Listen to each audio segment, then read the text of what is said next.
Welcome back. Chinese President Xi Jinping is set to travel to Moscow tomorrow for a 3-day visit with Russian President Vladimir Putin. This just days after a Russian fighter jet crashed into a U.S. drone over the Black Sea. As communist China tries to make its diplomatic presence felt across the world, recently acting as a power broker for diplomacy between Iran and Saudi Arabia. And then Honduras moved to sever ties with Taiwan in favor of a new diplomatic relationship with Beijing. Meanwhile, President Biden has yet to sign a bipartisan bill sitting on his desk, which would require the declassification of intelligence related to the origins of COVID-19. Joining me right now is the man who first alerted the public to the probability that COVID-19 escaped from the Wuhan lab on this program back in March of 2020. Arkansas Senator Tom Cotton is here. He sits on the Senate Armed Services and Intelligence Committees. And Senator, it's always a pleasure. Thanks very much for being here. Thank you, Maria. It's good to be back on with you. Do you expect the president to sign that bill to declassify the intelligence around COVID-19? I do think he'll sign it, Maria. I suspect they're trying to get their ducks in a row on what they will and will not release. But what I can tell you is the observations I made on your show now 3 years ago and ever since then have been based not really on any kind of classified intelligence, but just common sense and the facts in front of our faces. I think any farmer or trucker in Arkansas with an ounce of common sense would tell you this virus almost certainly came from those labs. And a large majority of Americans now believe that as well. The Biden administration simply doesn't want to align itself with that view. They want to continue to stress the uncertainty or the lack of direct evidence, which we may never have because China has covered it up, because they don't want to be forced to take action to hold China accountable for unleashing this plague on the world. Right. And that the question continues to be why? Why not? So now we have our adversaries on the move, Xi Jinping meeting with Putin tomorrow. Your thoughts on this meeting? Well, unfortunately, Maria, Joe Biden has put a kick me sign on Uncle Sam's back. When America recedes from the world, it creates a void of leadership, and it's not filled with peace and stability and understanding. It's filled with our adversaries working against our interest, whether it's Russia or China or Iran or North Korea.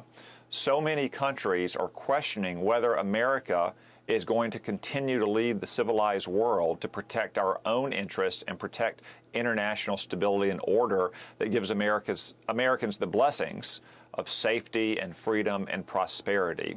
I think what is particularly dangerous in this upcoming meeting is whether China commits to provide weapons to Russia to continue its unprovoked war of aggression in Ukraine. I don't think the Biden administration has been nearly strong enough in outlining to China the consequences of such a serious action.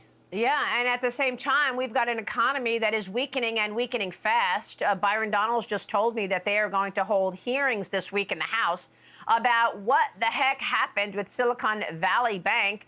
And I want to get your take on the FDIC securing all of the deposits of that bank, including, importantly, many companies that are based in China that were clients of Silicon Valley Bank. Now they're saying, look, we can't secure all the deposits everywhere, but they were very fast to come to the rescue of Silicon Valley Bank, even with those clients from China. I wonder if it would have been the same treatment if this was a bank in Texas with clients that were oil companies or oil, trading firms.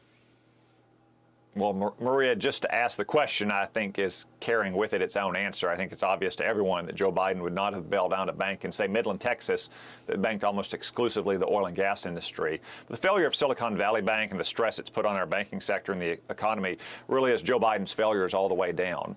It was Joe Biden's reckless spending that created runaway inflation, which led to higher interest rates, which put the squeeze on banks like Silicon Valley Bank. And it was Joe Biden's administration that didn't properly oversee and supervise a bank like Silicon Valley Bank 6 months ago or a year ago to ensure that they were doing proper risk management of the interest rate spreads between their deposits on the one hand and their assets on the other hand. Or for that matter, who last week didn't help arrange for a shotgun wedding merger with a larger bank with a more stable balance sheet, probably because they're ideologically opposed to any kind of merger.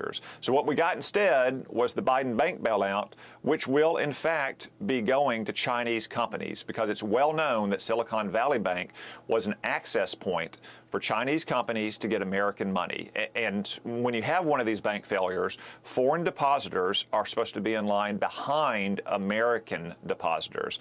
Yet the Biden administration confirmed to me on a conference call last week about this situation that they are in fact going to make whole Chinese depositors, probably on the fig leaf that they have, a single American cosigner, most likely at the very venture capital firms that were funneling money into these Chinese companies in the first place, companies that are almost certainly, in most cases, aligned with the Chinese Communist Party or the People's Liberation Army. This is just extraordinary, Senator. I mean, truly extraordinary. And we also have some of these companies going public and getting money from individual investors in America. Are we not funding the expansion of the CCP, who continues to be a rising enemy and adversary of America? Well, unfortunately, Maria, that's a story of American policy failures going back 30 years. It's been American investors and American companies encouraged by our government to help fund the rise of China's economy, which, of course, fuels the People's Liberation Army and their intelligence services. I have a very simple test I'd like to propose. If we wouldn't have done it with Russian communists, we shouldn't do it with Chinese communists. And none of what we've done in the last 30 years would we have ever done with Russia during the Cold War. We certainly shouldn't be continuing to do it with China now. Yeah, and I want to talk about this potential Forbes acquisition by the Sun Group. This Sun Group has ties to the Russian government and Vladimir Putin. They want to acquire Forbes and their collection and storage of sensitive data on millions of Americans. You stopped a deal from Communist China acquiring Forbes, right? I did. Last summer, it came to our attention that Chinese-linked companies were trying to acquire Forbes, a flagship American media brand. Of course, they were going to use that for their own propaganda purposes. I and a few other senators pressured the Secretary of Treasury and the Biden administration to block that deal. It fell apart. Now you have Russia-aligned companies trying to buy Forbes as well. We're going to put the exact same pressure on the Biden administration to stop this deal from going forward. As I said, if we wouldn't allow Russian communists to do it, we shouldn't allow Chinese communists to do it. That works in reverse as well. We would never in a million years during the Cold War have allowed Pravda to get a foothold in America's media environment. We shouldn't allow Russia-aligned investors to buy a flagship American media brand.